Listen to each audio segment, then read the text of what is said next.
Bitcoin is close to becoming worthless. Let's go.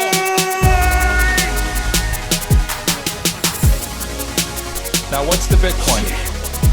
Bitcoin's like rat poison. Yeah. Oh, The greatest scam in history. let's get it. Bitcoin will go to fucking zero.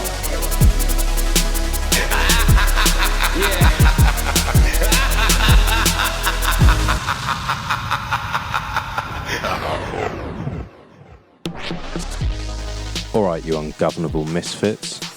I'm your host, Max. Everybody knows that Bitcoin is useless, worthless, and doomed to fail. But what if everyone's wrong? What if it's the system that is doomed to fail? Join me as I speak to some of the brightest people in the space and slither to the deepest, darkest depths of the Bitcoin rabbit hole. Welcome back. Today's episode is with Bitcoin Labrador. We touched on some subjects that you just really shouldn't, and I'm sure the blue checks will come after us, but fuck it. This is Bitcoin. We talk about what we want. So we've looked back at history. We've tried to consider whether history might repeat itself, and we've tried to avoid the horrors that we've seen in the past. If that annoys people, cry harder. As the clowns in Clown World are really ramping things up at an incredible and quite frightening pace, we thought this was a good topic to touch on. We talked about Nazi Germany, and we talked about what was the alternative.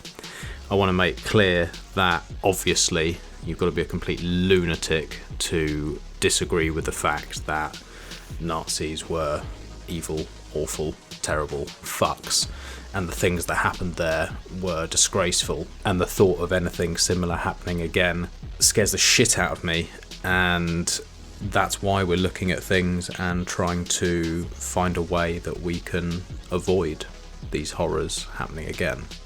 Bitcoin Labrador wanted to be very clear on the fact that he is not a historical expert, and that this is just something that he's been considering after speaking to his grandfather.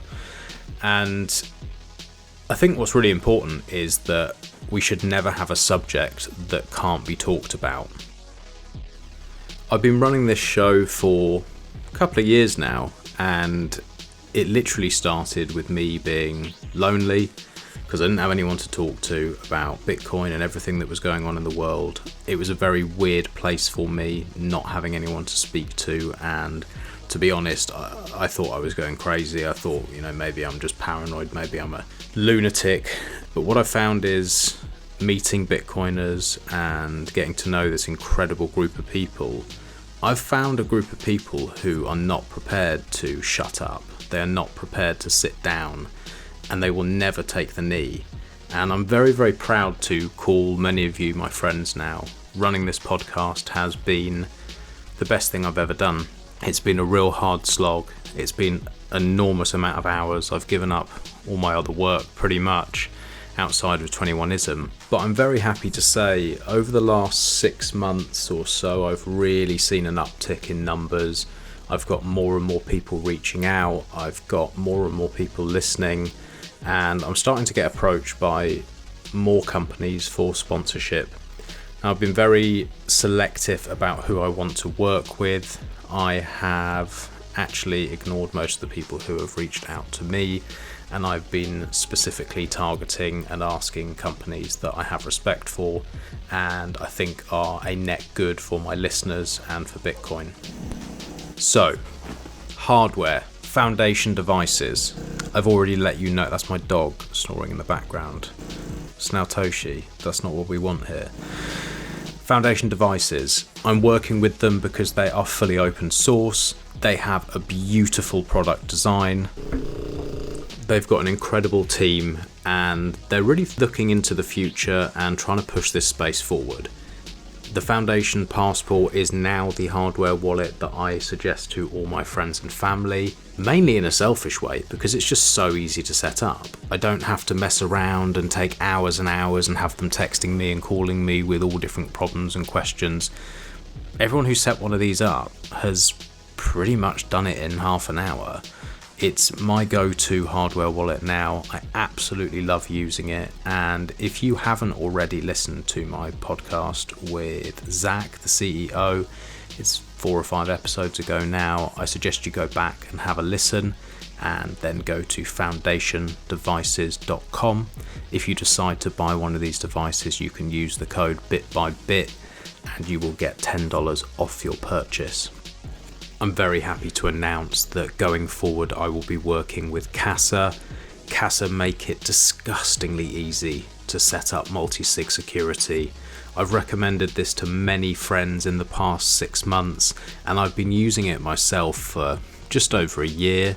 I use it for a proportion of my stack, and I've been really happy with it. I've done 2 episodes specifically where we talk about how to use this as privately as possible, because I think that's very important to consider. I've just recorded with Jameson a couple of days ago, and that'll be going live in about a week. And if you haven't already listened to them, go back and listen to my episodes with Nick where we go a little deeper into this topic.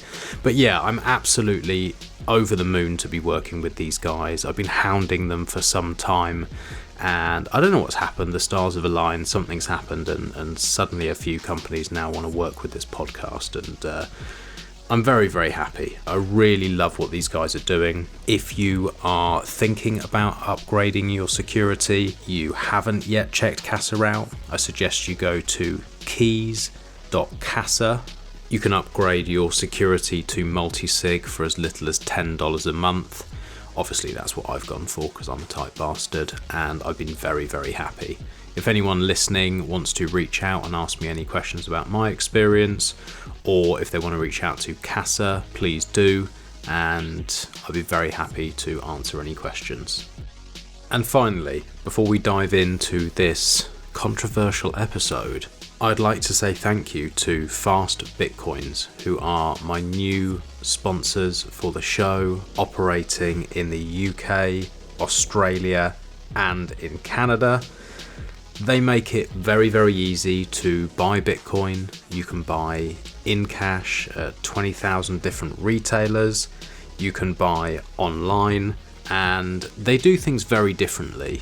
I had Danny Brewster on the show, must have been close to a year ago now, and I will be getting him back on again. He is the CEO of Fast Bitcoins, and I also have a couple of friends who work there who are just fucking awesome Bitcoiners. These guys are definitely taking a different approach, and they are expanding fast. Everybody who listens to this show obviously knows that I keep pushing you and saying, if you can buy no KYC, go and do it. But if you're not going to, you really need to make sure that you're using a company that can be trusted and are doing things properly. I have a lot of faith in these guys, and I've been approached by a few different options. These are the ones that I've decided to go for because I think going forward they really are going to do great things. I'm going to update you with some of the amazing features that they've got. I'm going to update you with some of the things that they're rolling out on the next ad read. But if anyone has any questions, please feel free to reach out and ask me. If I can answer, I will. If I can't, then I will point you in the right direction, and I will be getting Danny Brewster back on the show very, very soon. Thank you to my new sponsors. Thank you to Bitcoin Labrador, and thank you to all of you for tuning in and staying with me on this epic journey.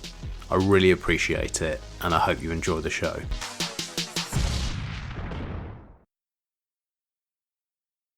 Bitcoin Labrador, nice to speak to you finally.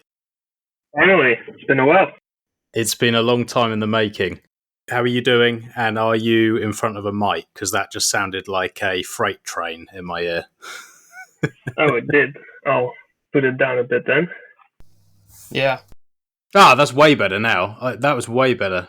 Okay, perfect. Well, welcome to the show. And yeah, it's been nice getting to know you a little bit on Telegram, but it's always different, like having a proper conversation. So I've been looking forward to getting to know you, and also want to say thanks for sending that hardware out to me. I've been having a play around with that, and it's really cool. It's a really nice bit of kit. So yeah, welcome. And what's your story? Like, how long have you been lurking around in the Bitcoin space? And I take it you're some type of dev or doing something technical, but I'm not too sure what it is you do. So maybe you can fill me in a little bit.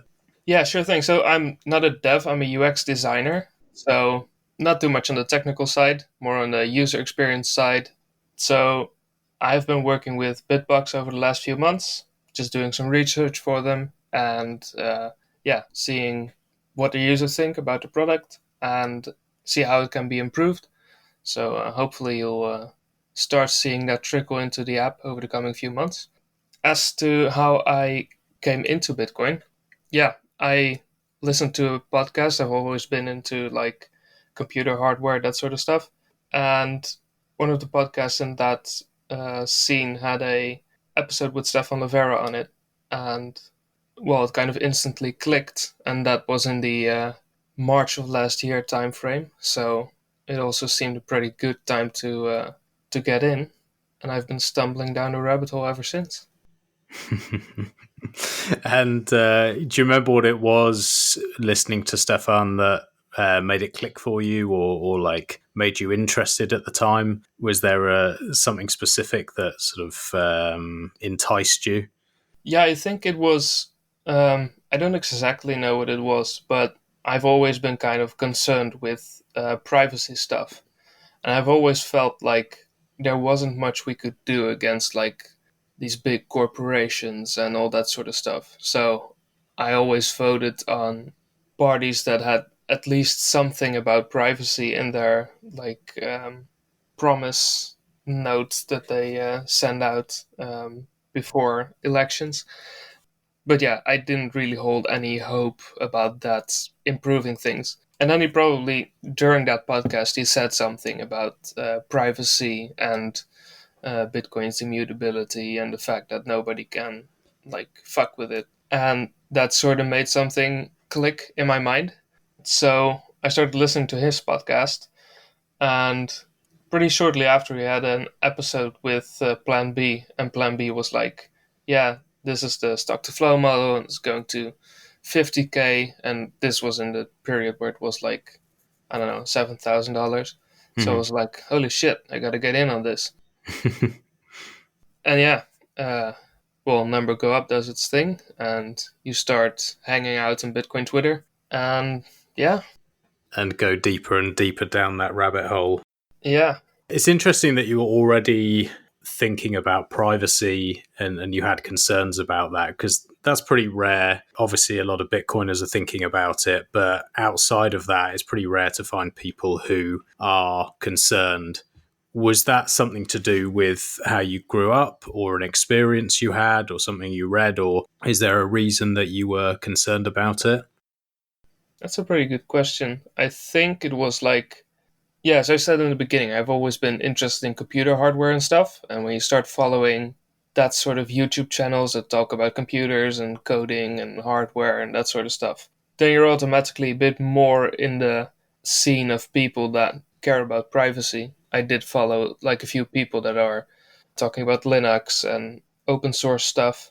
So yeah, I think those sorts of people kind of opened my eyes to it. And yeah, exactly as you said, it's very rare to have, in general, to talk with someone that's actually concerned about privacy. So that really contributed to my concern about it, because I thought it was a big deal, like Google and Facebook snooping about and knowing everything about you, and like reading some sci-fi stuff where an AI controls everything and seeing things actually move in that direction where there's algorithms and whatever else controlling pretty much everything we do, and then seeing nobody caring about it one bit. Yeah, when you get that little ray of hope from some Australian guy talking about Bitcoin and talking about something that nobody can really influence and that gives hope for privacy and a better future, then, well, that's a straw you'll grasp, I think. Yeah, you were primed ready for it, which really is rare. And you're talking about the way that these algorithms control things. they actually control people as well. It's pretty scary. People's patterns of behavior start to change.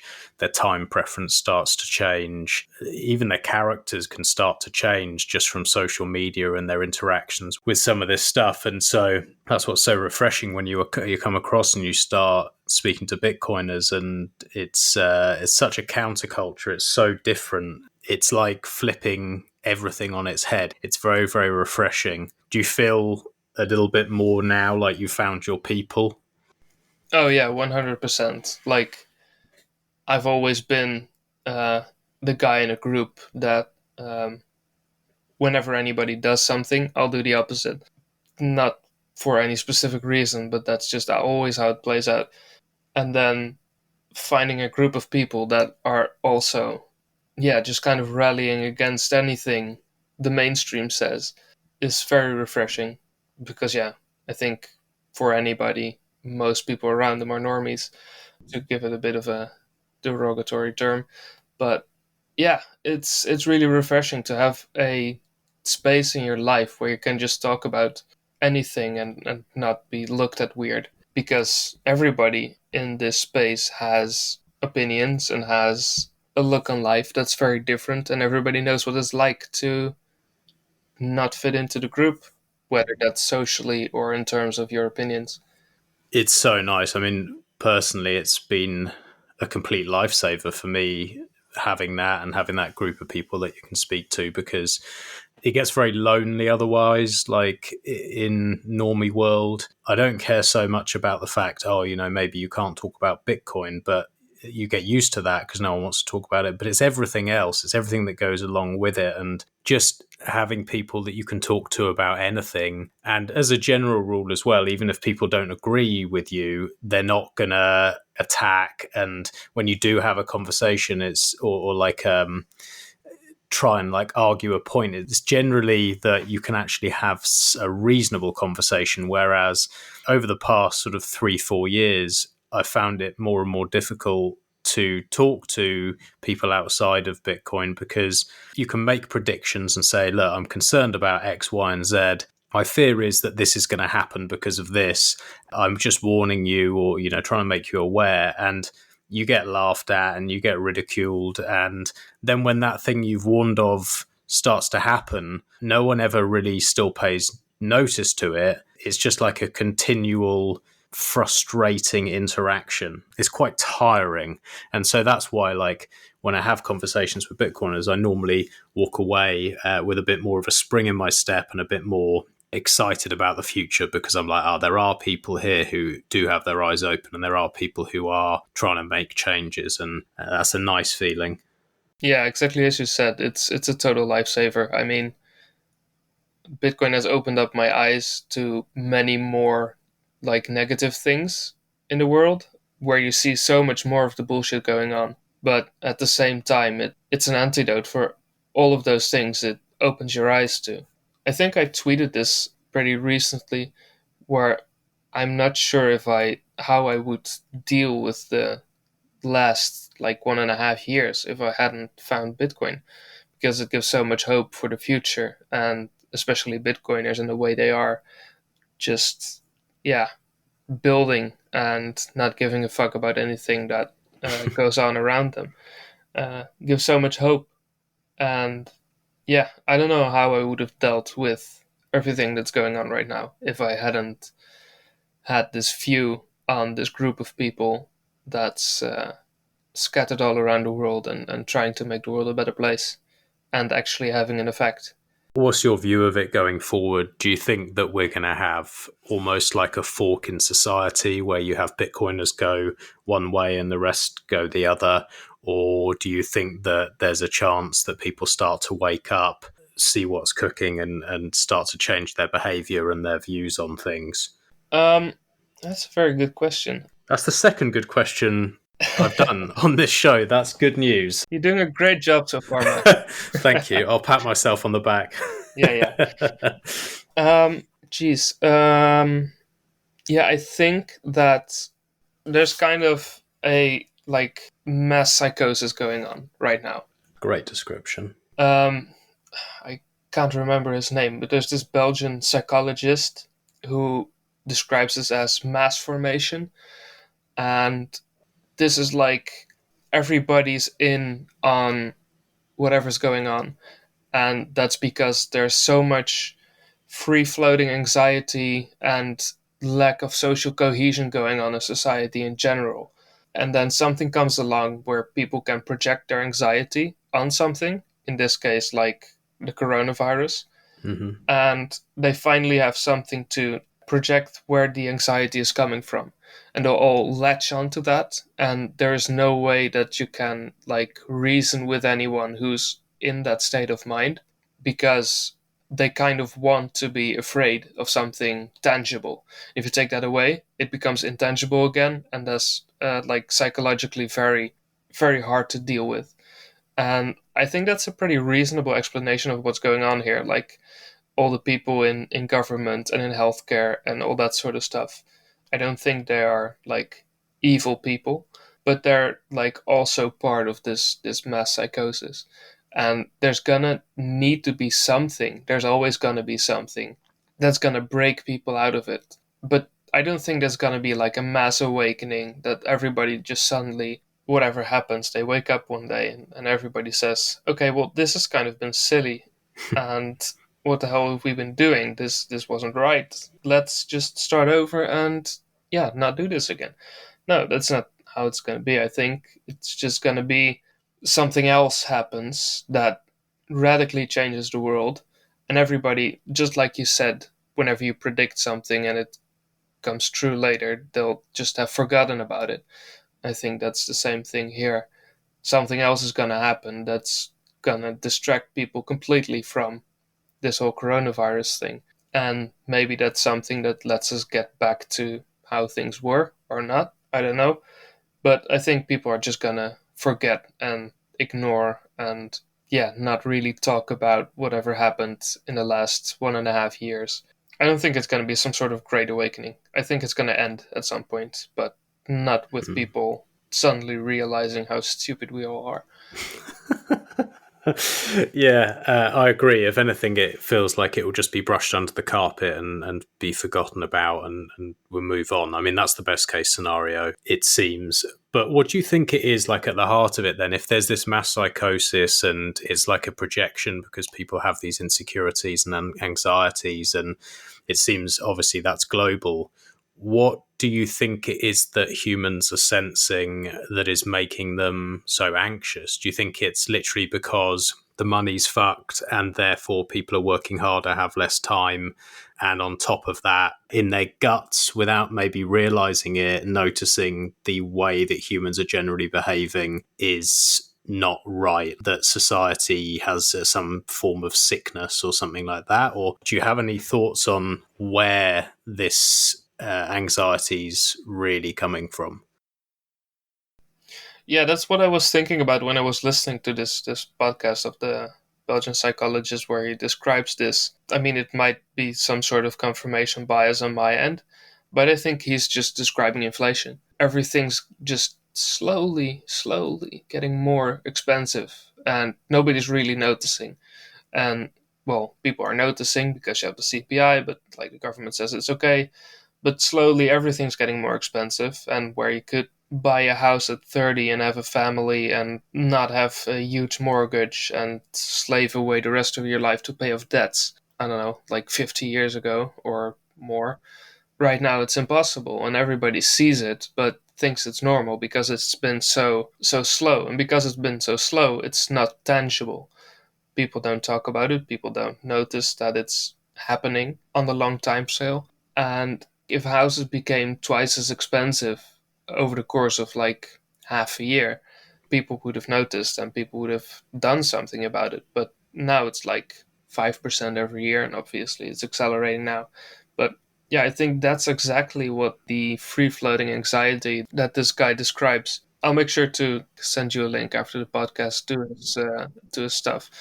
But I think he's just talking about inflation. Does he know that he's talking about inflation? No, not? I don't think so. Okay. He never talks about inflation, but the way he describes this free-floating anxiety and the way he talks about certain things, the puzzle piece fits exactly on the that's shaped like inflation. Yeah, I think it just fits perfectly. Yeah, it definitely seems to. And there's the second order effects that sit after that. Like, for example, you mentioned, you have a young couple in their sort of late 20s, early 30s, and they want to buy a property. So in comparison to my parents and me, it is between 5 and 7 times easier for them to have bought a property and live their lives than it is for me. And it's getting harder over time because of inflation and all of these issues that it causes, and because people are putting their money into the hard assets, and also because they can't save. You used to get like 8 or 9% if you put your money in a savings account, and now you get less than nothing. People don't see that necessarily, that, you get a few rumblings, especially here in the UK, where younger people are saying, oh, well, I can't buy a property, it's really difficult. Or if they can, it's because they put 5% down and the other 95% is mortgage, and that's with some sort of special government payback deal. And it's like, well, you kind of have an asset there, but really what you have is debt. And if there's a massive issue with the housing market, which there naturally fucking should be, then you're in big trouble. On top of that, you have people working longer hours. You have people with the pressures of social media, where they have this warped idea of what is natural, what is normal, and they're looking up to people who are high flying, have the money, have the lifestyle, and they're constantly being bombarded with this sort of ideal that they have in their head that they're so far away from. And then the only way that they can get a little break from it is to go and spend money on some stupid shit that makes them feel good momentarily, but in the long run actually pushes them further away. And then you have like women who might want to have children who are working longer and harder. They're having them later or not having them at all. And you have all these different things, which when you layer them all on top, yes, they all start probably because the money's fucked, but it's shit all the way down. And you just have a load of people who are medded up, lack of sleep, feeling stressed. And exactly like you said, you then throw in this coronavirus thing and you have every media outlet banging on about how dangerous it is. And they've just latched on and think, well, let's virtue signal about this and let's be scared. And it's sad, but I think you're almost certainly right. Yeah, it's obviously many, many different causes, but definitely not all of them can be traced back to inflation, I don't think. I mean, the internet, as you said, it's so much easier to compare yourself with other people that are much, much richer than you are, that you wouldn't even have met, or like you would have seen drive by in a car like once in your life 70 years ago. Or you might have seen the director of your factory that you work in.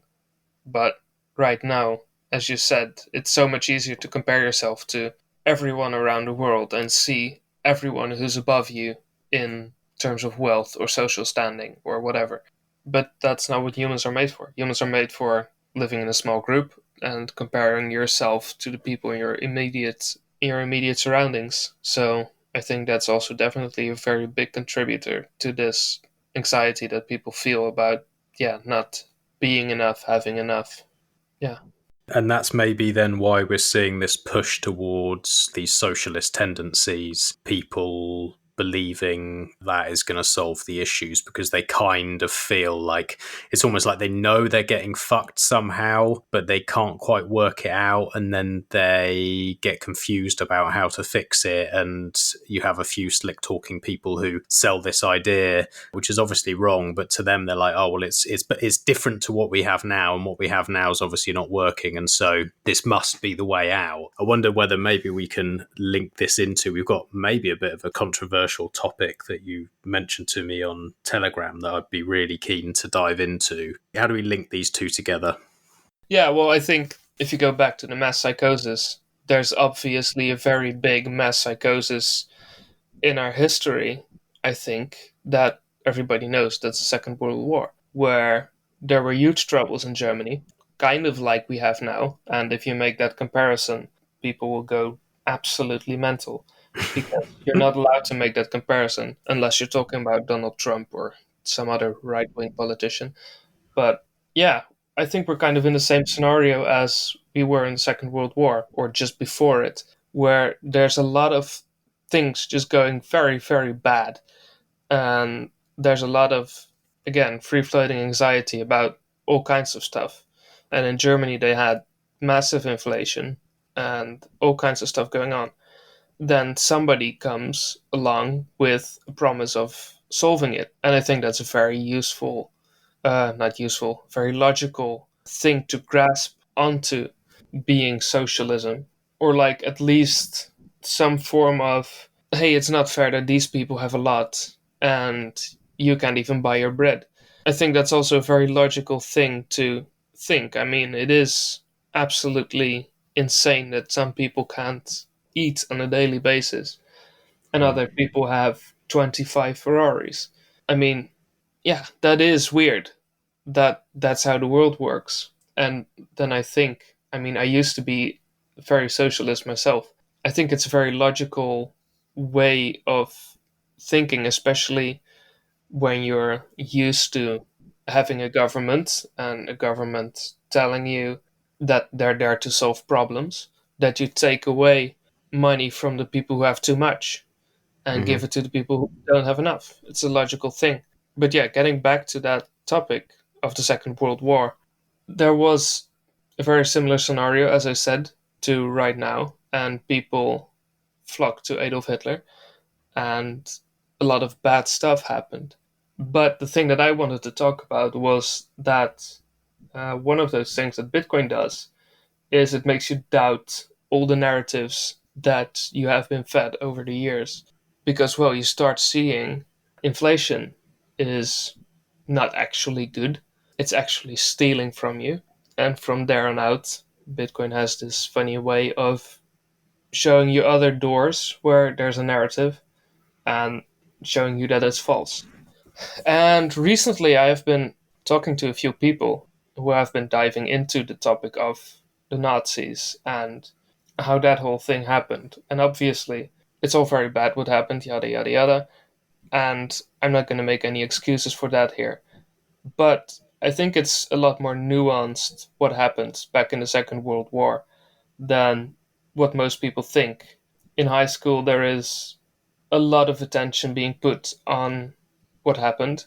Well, I'm from the Netherlands, so from the perspective of the people of the Netherlands, where it was like, okay, the Nazis came in. There was like a few days of fighting. They bombarded everything and they rolled in. And then we had 5 years of sheer terror and no food and everybody was unhappy.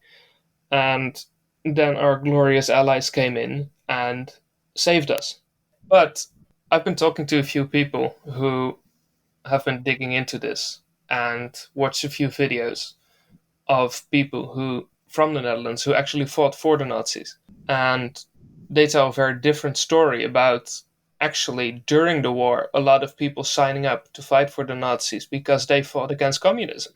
And a lot of people saw communism as a much greater threat than whatever the Nazis were doing. And yeah, kind of accepting the fact that you had a pretty totalitarian regime in the Nazis as well, but well, that was necessary because the communists in the East were also knocking on your door. And people back then actually had news and got word of what the communists were doing and how much starvation there was and all that sort of stuff. Can you just brush me up on my history? Because it's been a long time since I went to school. And when I was at school, I was looking out the window, not paying attention, thinking of other more important things. So the people who were in Germany and in the Netherlands and were experiencing inflation or hyperinflation, what was the situation? Like you said, it's similar to what it's like now. Where's the similarity? Was it that their currency was being devalued and there was hard times? And if so, what was the cause of the hard times? Is there something that we can sort of pinpoint?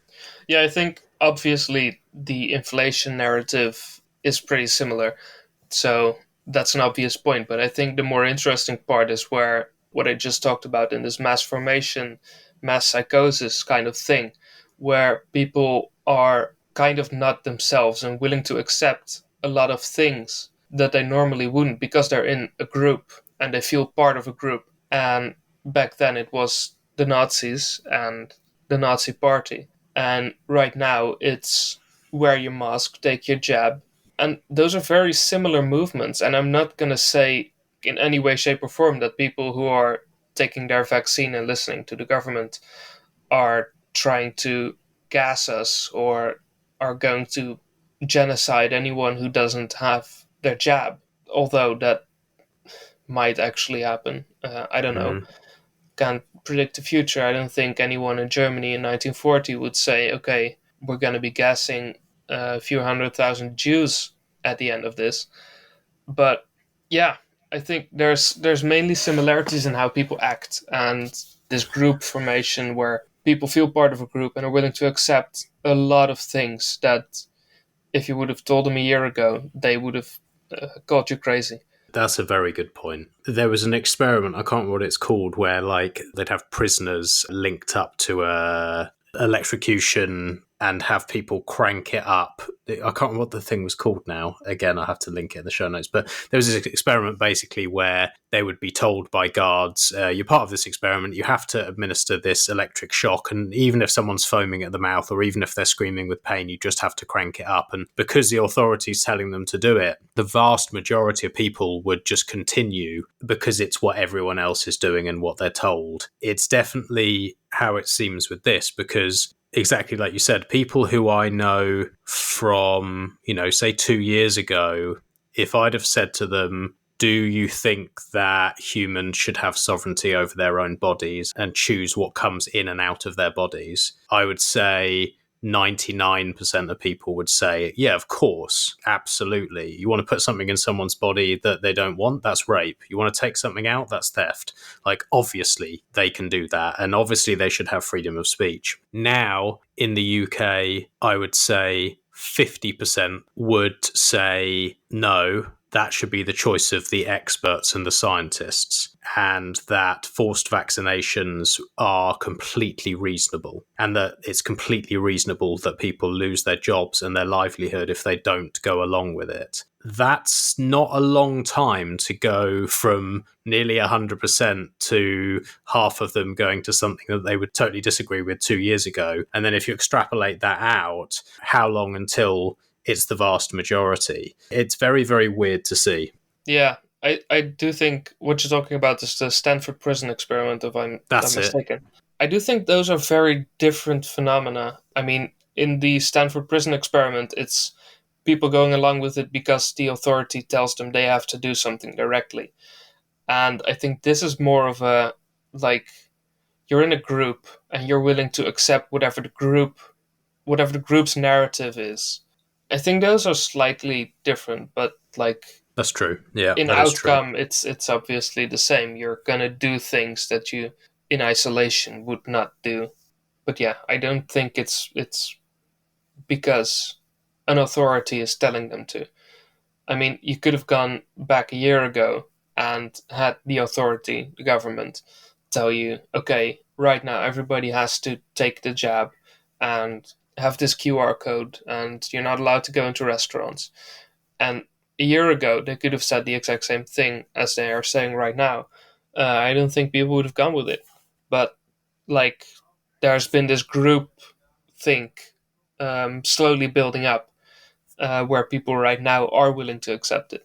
But do you think that that's because the authorities told them strongly that they advise it and then very quickly after that they have to, and that once somebody has made the decision to do it, they then are going to go along? It's very difficult once somebody's already had the jab to then change their mind. And so as the percentage of the population increases that have had it, then they are going to be much less likely to have some independent thinking. And then what that means is that groupthink is much, much easier and much more likely. Yeah, so I think exactly as you're saying, I think there's many different psychological phenomena going on right now in society where, as you said, it's consistency. That's a very powerful persuaser. So if you've done something or like admitted to something or gone along with something, it's much easier to convince you to take the next step than it is to go from not doing it to doing it. So convincing someone to take the first jab is going to be hard.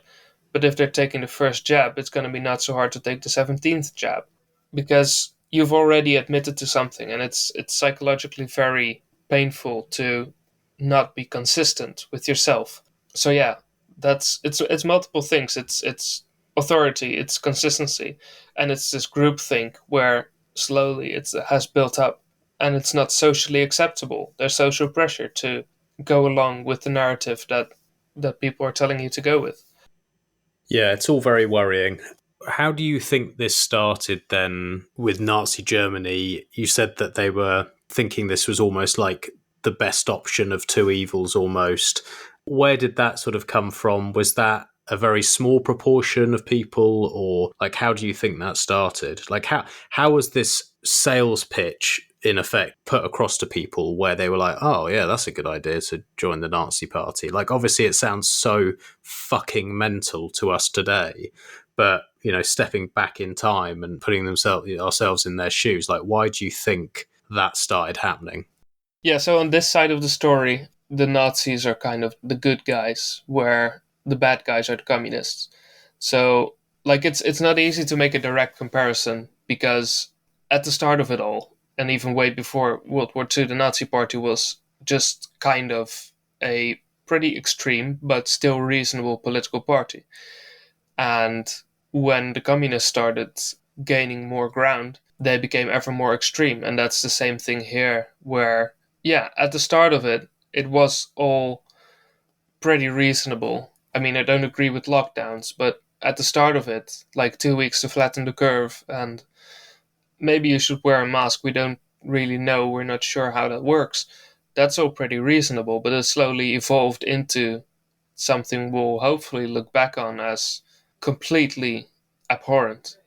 But yeah, exactly as it is now and back then, people saw something worth fighting for, fighting against, which I still agree with. I mean, I think communism is a way worse ideology than Nazism, but somehow we have been taught that Nazism is unacceptable, which it in large part is, and communism is a reasonable ideology to follow.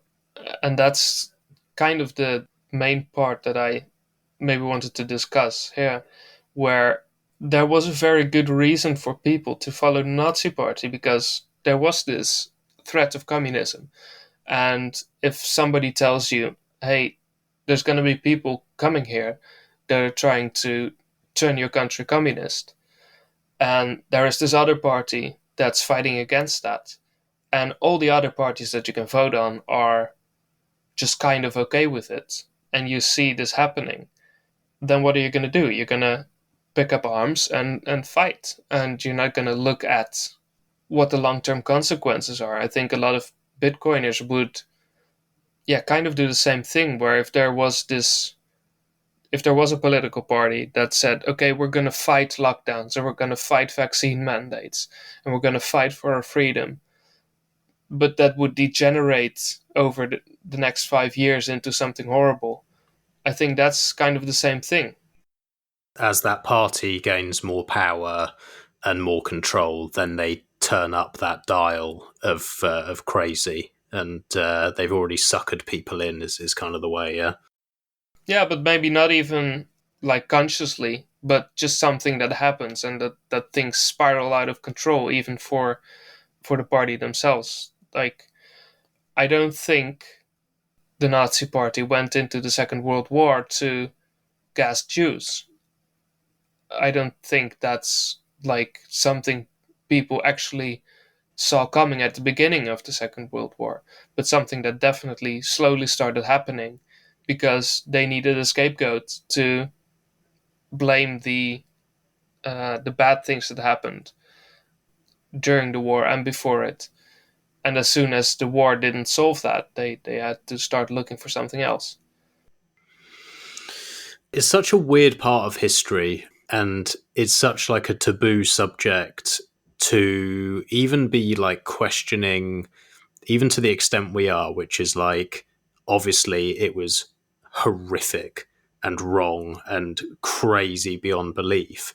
But, you know, You can't sort of sit and have a conversation like we are without being attacked, which is to question like the motives and how it came about, which is why I was interested in talking to you about it and drawing parallels to today. Because the same thing, like I've said to family 6 months ago, I was like, you fucking watch what's happening with this COVID stuff. This is Nazi shit. Don't be surprised if we start getting arrested, we start getting forced to have these, we're not allowed to leave the country. Do not be surprised. Some sort of conspiracy theorist or something. Exactly that. And it's absolute crazy Nazi shit coming. And then it's like, you nutter, how dare you say that this is like Nazis? How dare you? Your grandfather fought in the war. How dare you? And I'm like, I'm not saying I don't respect someone fighting in the war. I'm just saying, don't be surprised if history repeats itself. You look back in the history books, there's a lot of blood, a lot of violence, a lot of terrible shit that's happened almost forever. Why people suddenly think that can't happen again is beyond me. Everything points towards the fact that this sort of thing will happen again. But it's almost like people just don't want to even consider it because it's so terrible. And maybe that's why it's like, oh, well, I'll bury my head in the sand then and just scream and cry because you mentioned it. Yeah, but it's recency bias. Like, everybody thinks that the way it's been for the last 10 years is the way it's going to be forever. And that's not just because people are dumb, but like everybody thinks that way on some level. And yeah, we have been conditioned to somehow, it's not, I think it's because it's accurate that people are outraged about it. Because like, if you remember a few years ago, people were constantly comparing Donald Trump to Hitler. And nobody was outraged about it. Nobody said, oh, you can't do that. That's hyperbolic and extreme and you're crazy. Nobody said that. That was just like a comparison you could make. But I think that is like, again, from a psychological perspective, I think that comparison was okay to make because it's not accurate. And right now it is accurate. And you're confronting people with, well, a very scary truth where you're kind of making them question their whole worldview. And most people aren't ready for that. Most people will literally go crazy if their entire worldview is just kicked out from under them. And so there's only two options for most people. And either that's telling you you're crazy because you're making that comparison and how dare you, or themselves losing their entire worldview. And you again come back to psychological pain. That's very painful to do. And people don't want to do that. So they'd rather choose the you're crazy and how dare you road of action. Well, I mean, I really hope that I am crazy and that everyone who's thinking this way is crazy and that we're completely wrong and that next week this is all dropped and it doesn't continue to go the way that it's going. Nothing would make me happier. Exactly. I've never been more wanting to be wrong about something, but I'm afraid I'm not, and we're not. I'm afraid you're not either. And the reason is, it's a little bit like Bitcoin. It's like, you get in the early days. I don't know if you ever used to have this, but I went all in, just like absolutely fucking all in. And I used to sometimes just wake up in the middle of the night, like almost in sweats, like, oh my God, what am I doing? No one believes what I believe. Am I crazy? Is this a cult? Have I been had over? And you have these sort of worries. And then over time, as your predictions start to come true, as the price tends to go your way, as you see the developments happening, and after you've seen a few cycles of the FUD just constantly coming and then constantly being busted, your confidence grows to a point where you're like, I don't even really need to look at the price anymore. Like, I don't really care. I don't get concerned or emotional when somebody throws FUD at me. I just kind of feel sorry for them. And it's kind of the same with this, because since whatever it was, February, March last year, all of Bitcoin Twitter and all the people that I communicate with, we've been throwing out these predictions that seem mental, and then they come true. And then you throw out another prediction and that comes true. And you throw out another one and that comes true. And you're like, well, if this is my track record of being right and everyone thinks that it's crazy and I'm completely the outsider, what's the likelihood that it continues? And then you compare it to history and you think, well,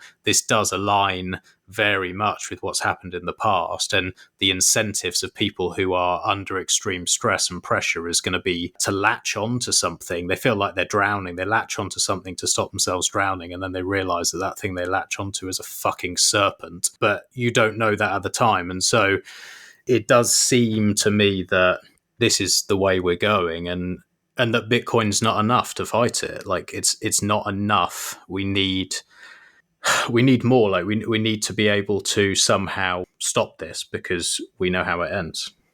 Yeah, I think like Bitcoin isn't enough. It's a very big weapon, but it depends on how you look at it, I think. If you think about like the future and humanity in general, I think Bitcoin will be enough in the end. But there's so much pain and suffering that governments can still inflict on individual people, individual Bitcoiners. They cannot stop the Bitcoin network, but they can still throw me in jail, and they can still put you in a gulag and make life miserable. And I think it's also dangerous to be right about everything, because you get cocky. And I think we are right about nothing's going to stop Bitcoin, but we do need to think more about, okay, but I'm still a human, I'm still physical, I am not decentralized and distributed all around the world. So what's going to happen with me? And how am I going to make sure me and my family are going to be all right? And how am I going to make sure that other Bitcoiners are going to be all right? Because this is not just about the network, it's also about the people. And that sometimes concerns me about this kind of premature certainty of victory of certain Bitcoiners. We have already won, but even though we've won, we might still lose a lot of battles. Yeah, I agree with you. That sort of it's inevitable idea. Yes, it is, but you're absolutely right. There can be a lot of bloodshed and a lot of pain, and that's why I started the Meshtadel monthly series with Chino and Solex, was because I really like this adversarial thinking and this idea of, right, how do we learn to grow produce? How do we learn to have communication networks that can't be fucked with? How do we help plebs work together and help each other and use each other's skills and abilities? How do we help with education so that you don't have the brainwashing of your children who turn into fucking drones? All of these things outside of Bitcoin are hugely important, because it's no good just having a shitload of sats in a hardware wallet somewhere and then you're shot in the head, or you can't feed your family, or you're put in prison. What good is it to you then? And yes, eventually it's going to take a lot of power from governments, but it'd be nice if we can defend ourselves now. Yeah, I think obviously things like Taproot and Lightning and being able to run your own node very easily and having good UX on the buying side and all that sort of stuff is great and very important. But I think more thought experiments like the Meshtadel and what Untapped Growth is doing with raising cattle and showing the world that, well, yes, you can actually do this without all this fiat influence. I think those are the most important things, because even without Taproot and Lightning, version 1 of Bitcoin is still compatible with the network, and it'll still work even without all those nice upgrades. So I think that in the Bitcoin culture, I think we need to have more eye on things like the Meshtadels and all that sort of stuff. Just thinking about, okay, things are going to get nasty. And yes, I can sit on my pile of Bitcoin and use it as someone with a huge pile of gold in Weimar, Germany would have, where they can, instead of a wheelbarrow of cash, buy some bread for their family with a bar of gold. But that's not a world I would like to live in. So I think it's much more productive to think about how are we going to traverse this in-between period of probably utter shit, where everything in terms of supply lines and everything you need for life is going to be either expensive or not available, no matter how much money you throw at it, no matter how much Bitcoin you throw at it. How are we going to get through this before the world becomes this glorious utopian place of hyper-Bitcoinization and everybody's happy? I think something like that is bound to happen. I can't say if it's going to be a utopia. Maybe we're wrong about that. But I don't think we're wrong about the fact that it's going to be very nasty in the meantime. And yeah, again, those are the most important developments in Bitcoin right now. And I'm very glad we have people like Sol and Gino thinking about them.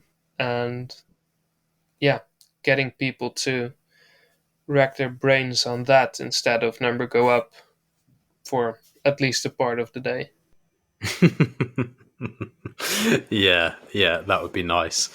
And so looking at what happened in Germany and the sort of options that there were or people were faced with, it seems as though, see, I wasn't aware, and this is just showing how ignorant I am, but I wasn't aware that there was the threat of communism coming to Germany. I was never taught that. I was never told that. The way I always thought about it, at least, was everything was fine in Germany, everything was fine in the world, and then some complete fucking lunatic called Hitler just somehow controlled everyone and decided to just be just the worst person on the planet, and that everyone just went along with, not everyone went along with it, but that people went along with it to survive, and terrible things happened, and then they were fought and they lost, and then everything went back to good again. And it sounds like that was very wrong.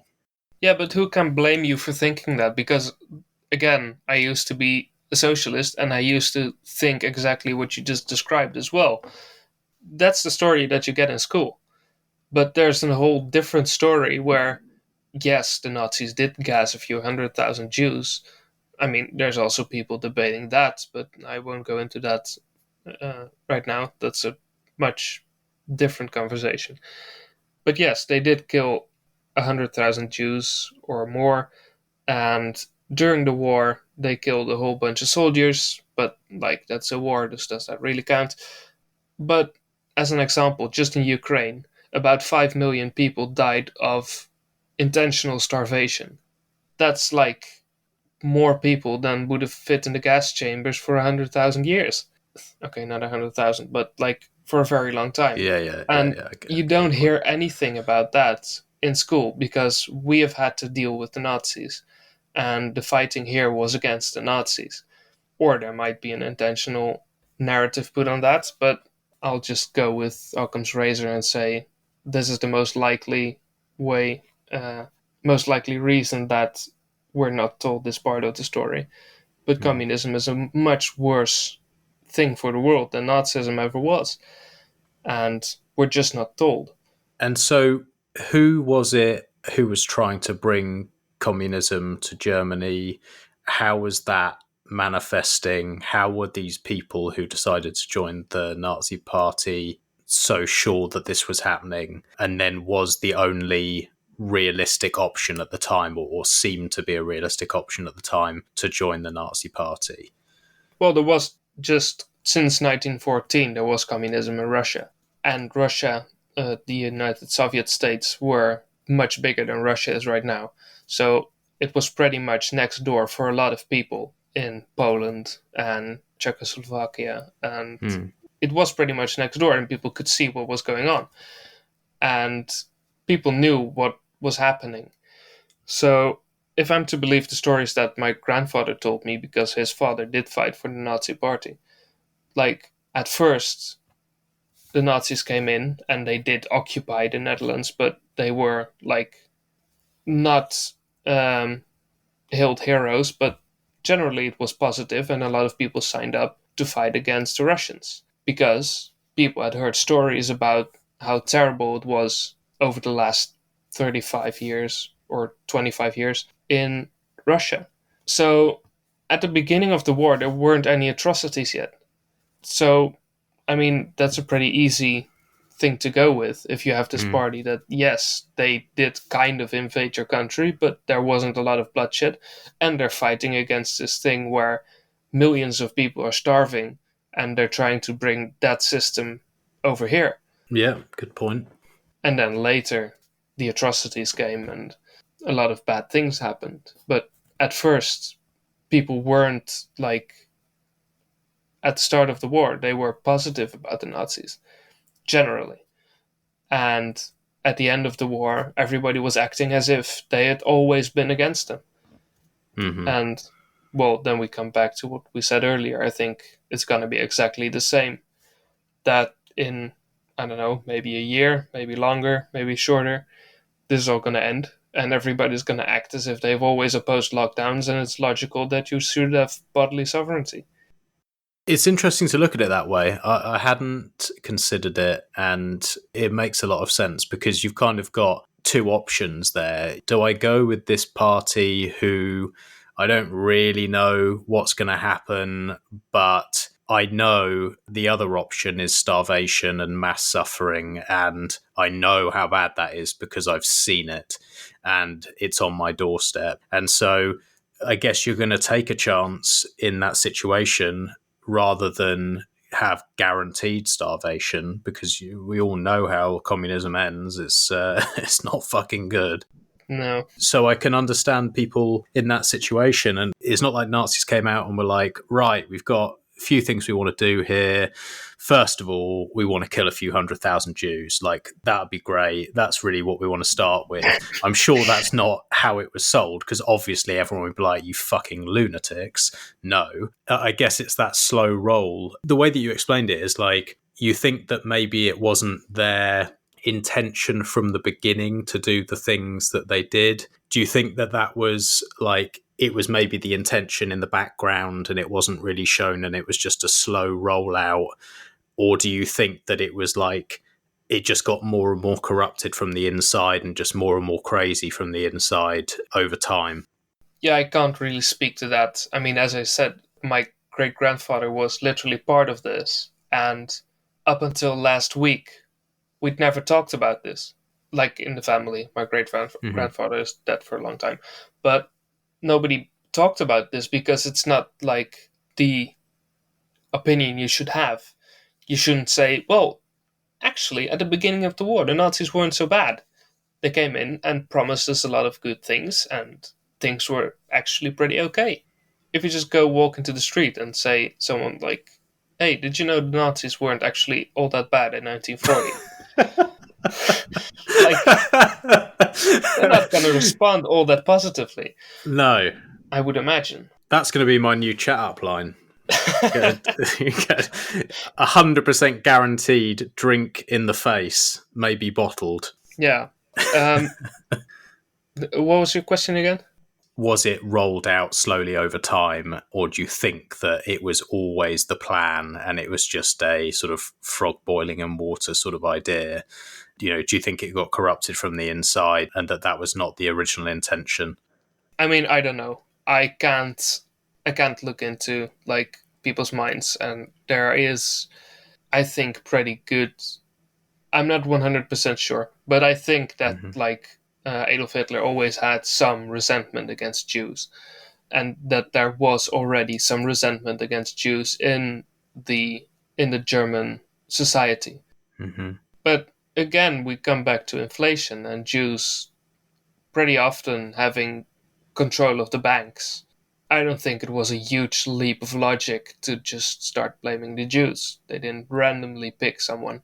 I think the Jewish people were kind of connected, maybe just tangentially, but a lot of the big banks were owned by Jews. So I guess that's where your let's gas all the Jews storyline came from at the later date. But it was definitely something that was rolled out slowly. And again, they didn't have posters with join the Nazi party, let's gas some Jews. But yeah, I can't say if it was intentional or not, but it was definitely a slow roll. You're talking about the banks and inflation, and was that a narrative that was turned on the Jewish people? And did they create hatred within the German community because they were blaming the issues that people were having on the Jews, and then therefore it was like, right, here's the problem, here's the people you hate. Because you see it now, it's like, I'm the problem now because I haven't had a vaccine. So people should hate me because I've killed their grandma, right? Because I'm dirty and dangerous and, I haven't complied and therefore fuck me because how dare I not want to have this experimental jab? And people genuinely do hate non-vaxxed people now. Like it's actually not an uncommon thing. It's completely fucking unreasonable, obviously, but it doesn't take much for that to be sort of like an accepted narrative. Do you think that was similar there where they created this hatred? Yeah, I think there's a huge similarity there.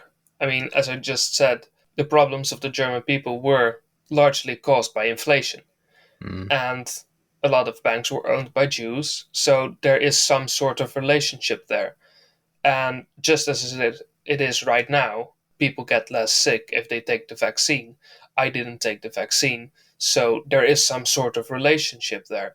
Is it a reasonable link to make? I don't think so. But, I mean, if you go with the narrative that the vaccine helps stop the spread of this virus, and this virus is uber deadly, and people are dying en masse because of it, then it's not such a leap of logic to make that unvaccinated people are evil or selfish or whatever. So I think it's a very similar. There's so many similarities between right now and what happened just before the Second World War that it's scary. I mean, we all know what that ended up like. I don't think we're actually going to have an armed conflict because the world is that much more globalized and much more reliant on other people. And there's so much more travel that you can't really say, oh, those other people that you've never seen before, they are evil. But also the scapegoat is all around us. It's not some sort of different country or something. So, I mean, I think in a lot of specific details, there are many tremendous similarities. But in the big lines, I don't think it's going to look the same at all. I don't think there's going to be trenches or any sort of big armed conflict. I actually agree with you there. Yeah. The world has changed a lot. One thing that I was interested in, and it kind of ties in, I was sent, must have been about 6 months ago, maybe a bit longer, I was sent a video of a Jewish lady who was talking about what had obviously happened in Nazi Germany. She was, in her late 90s, and she was talking about the merging of medical and military and how there was a similarity with what was going on now. And this lady was basically, screaming as loud as she could, like, this reminds me of what happened. This is how it started. Have you got any thoughts on that? Like, are there any similarities in your mind of the way that that's playing out and how doctors and nurses are being used as part of a way to control the masses? Yeah, definitely. Again, there are so many similarities in the way that people are. I mean, people are people. And like in broad strokes, humans are not going to change. So the way you're going to influence them is not going to change. We're susceptible to the same psychological tricks as our ancestors 100,000 years ago. So, yeah, again, I don't think most doctors are part of this conspiracy, but they're just part of the mass psychosis. And they're being manipulated by people who might or might not be themselves part of this mass psychosis, or they might have some more sinister agenda. I honestly don't know which one of the two it is. I can see good points for either way to put it. But yeah, there's definitely people in authority being manipulated to do things they wouldn't do, just as regular people are being manipulated to do things they wouldn't do. Yeah, because it's easy enough to say to somebody, like a doctor, for example, oh, well, if you don't agree with it, then just leave, just, quit the medical profession. Because I know a fair few doctors here in the UK who are completely against all this shit. They're like literally outraged about it. But they are haven't debt stepped. slaves. Sorry. They are debt slaves, just as everybody else. They have a mortgage. Exactly. And so they've got a noose around their neck, and it's like, well, okay, I can step away, but I won't live long because, I've got massive student debts because I've gone and studied to become a doctor. Medicine is what I know. I have a mortgage, I have kids, I have debt. What the fuck am I going to do? Yeah, okay, I can leave. And what am I going to do? I'm going to go and do labouring and earn, 1/50th of what I was earning and have to sell my house and pull my kids out of school and can't feed them as well. And, it's easy to say. It's easy to say just like, oh, well, I would just step down. But, in reality, it's not that simple. No, we, as Bitcoiners in general, I mean, Knut Svanholm put it pretty nicely. It's fuck you money. Mm-hmm. I have fuck you money and I can leave the game. But most people don't have that. They have savings that are inflating away at an ever accelerating rate. And yeah, what are you going to do? You're a debt slave. You have this noose around your neck of a mortgage. And if you quit, you don't have anything. Because, well, you can sell your house, but you have to pay it off. So most of the money that you're going to make of selling your house is going to be gone. And it's going to have to go back to the bank. Mm-hmm. So you don't actually own anything. And if you don't own anything, you are dependent on your job. And you cannot have an opinion that doesn't agree with the people that you have to do the job for. Mm-hmm. Yeah, you can't speak out and say what you think. You'll be fired very, very quickly. So what do you think is going to happen then with, obviously we're talking about Meshtadels and people working together, and we're going to have some form of collaboration and, for people who want to exit the system and not comply with it.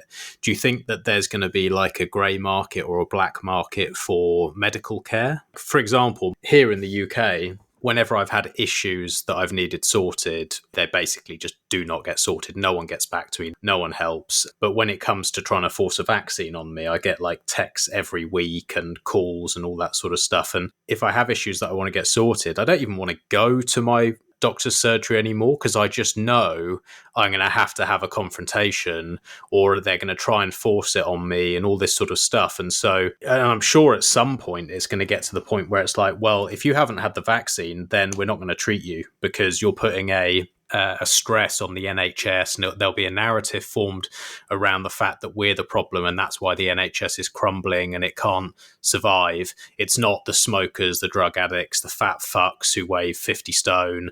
It's not any of them. It's the unvaccinated people. And so do you think then that's what's going to happen? We're going to have a completely separate group of doctors who work for Bitcoiners or unvaxxed? I mean, that's kind of a hopeful part of the story of the Second World War and Soviet Russia and communism.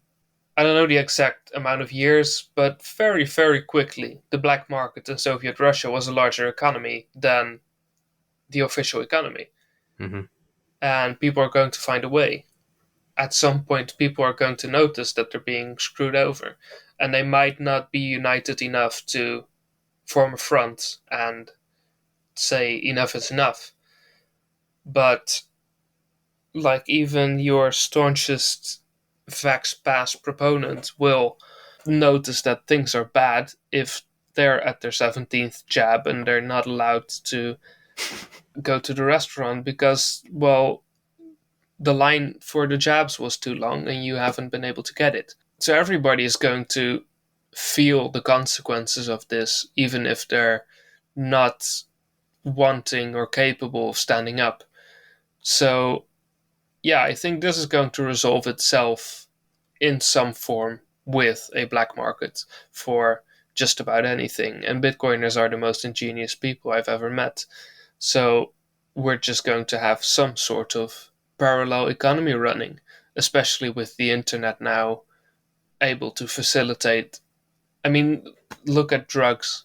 Even the most illegal drugs are able to be bought at the click of a button. Mm-hmm.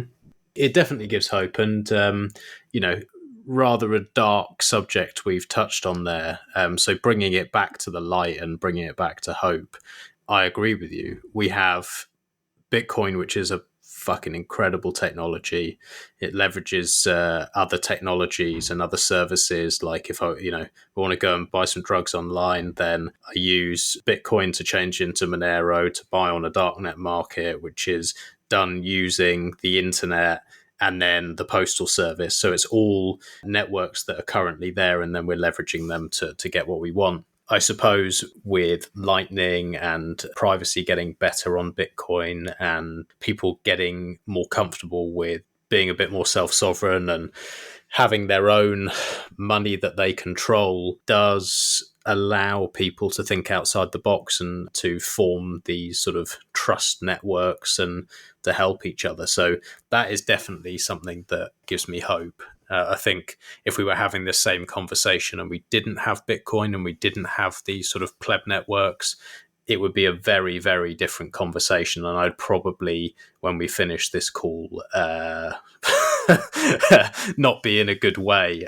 Whereas actually, I think we can be fairly confident that we will find a way. Yeah, but as I said, it can be very, very bad for a lot of people, but even in the 1940s, there was a resistance in Russia, and people got the stuff that they wanted to get some way or another. So even without Bitcoin, I think in the end, humanity doesn't want order. Humanity doesn't want safety.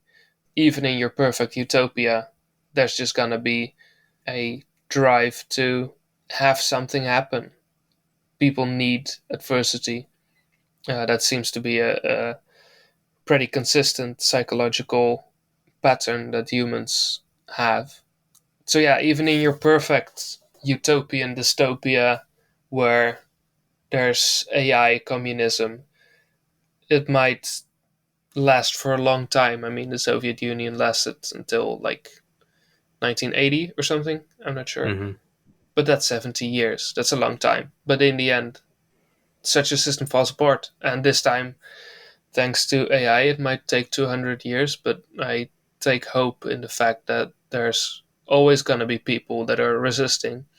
There's always going to be people that work in black markets and get you the stuff you need. And now that we have Bitcoin, now that we have the internet, now that we have mesh networks and all that sort of stuff, it's going to be all the harder to shut it down completely.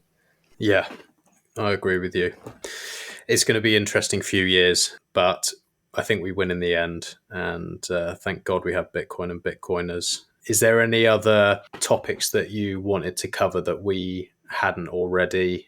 If not, I think that's probably a good place to close it out. But it's been fascinating learning a little bit more about that part of history, which we spent a lot of time on in school, and I clearly didn't really understand. That there's definitely obvious parallels to what's going on today, and it's just good to have our eyes open and be thinking. And like I said before, I really, really hope that we're wrong. But if we're not, then we need to be thinking now about organising ourselves so we're ready. Yeah, I agree that this wraps up the story nicely. Things can get very bad, but Bitcoin gives hope, and Bitcoiners give me even more hope. So I think in the end, we're going to be fine. I hope it's before the end of my life. Thanks for coming on, mate. Thanks for sharing that. And I'm sure we'll have a load of backlash and all that on Twitter, but there we are. Fuck it. Yeah. You got to speak freely. You can't be holding your tongue just because you're scared of people attacking. So I respect that you've come on and talked about that. And yeah, it's been really nice to chat in person. Thanks so much for having me. Cheers, mate. Take care. You as well.